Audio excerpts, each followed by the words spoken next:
So police officers shot and killed a woman by the name of Takia Young in Blendon Township, Ohio. It's about 2 hours from where I grew up. Takia Young was pregnant at the time, so both she and her unborn child died. The video is tragic. We're gonna watch the video because I think this might be one of the instances that conservatives are getting their analysis about this police-involved shooting wrong.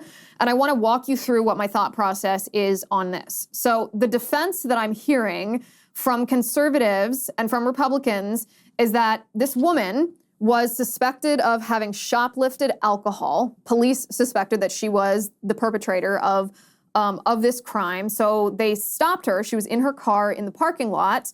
She refused to roll down her window. She was not complying with their request. She resisted arrest, essentially resisted interacting with them in the way that she should. And then she turned her car and accelerated out of the parking spot.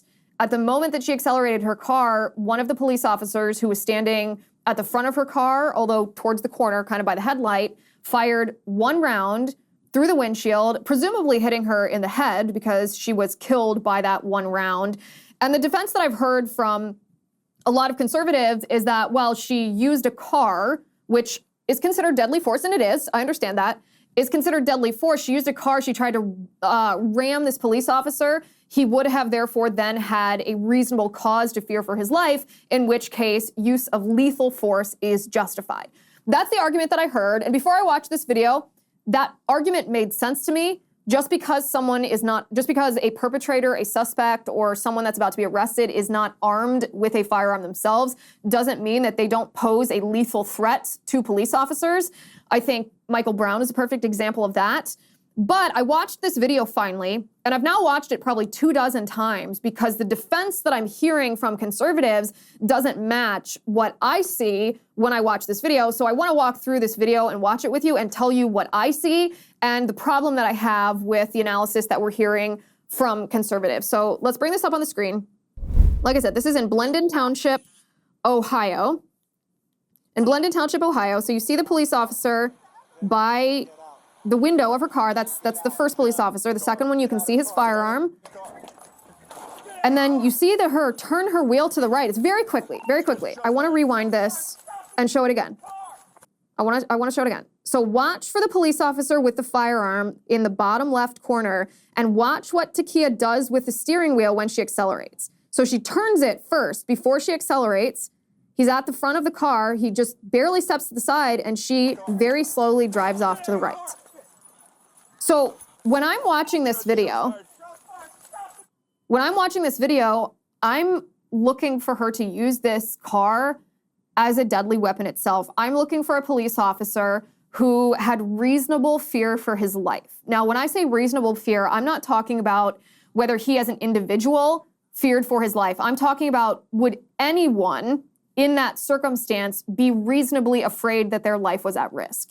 And my analysis of this video is no. He was at the corner of her car. She turned her steering wheel completely to the right and then very slowly lurched forward. Now, there may be lawyers watching this show who are gonna write into me and say, that doesn't matter. This is a split-second decision. You can't tell if someone's going to slowly lurch forward or if someone's going to speed and ram a cop. This is legally justified, and perhaps that's true. But if it is, I think we have a problem. Because if that's true, that the expectation that this woman, even if she was shoplifting alcohol at 6 months pregnant, which is an abhorrent thing to do, even if she resisted arrest, which is also an abhorrent thing to do, and yes, let me make this point very clear, had she not resisted the police, none of this would have happened. This all could have been avoided if A, she didn't commit the crime that she was accused of committing, if she actually did commit it, and B, had she just cooperated with police. This all could have been avoided. All of these things can actually be true at the same time.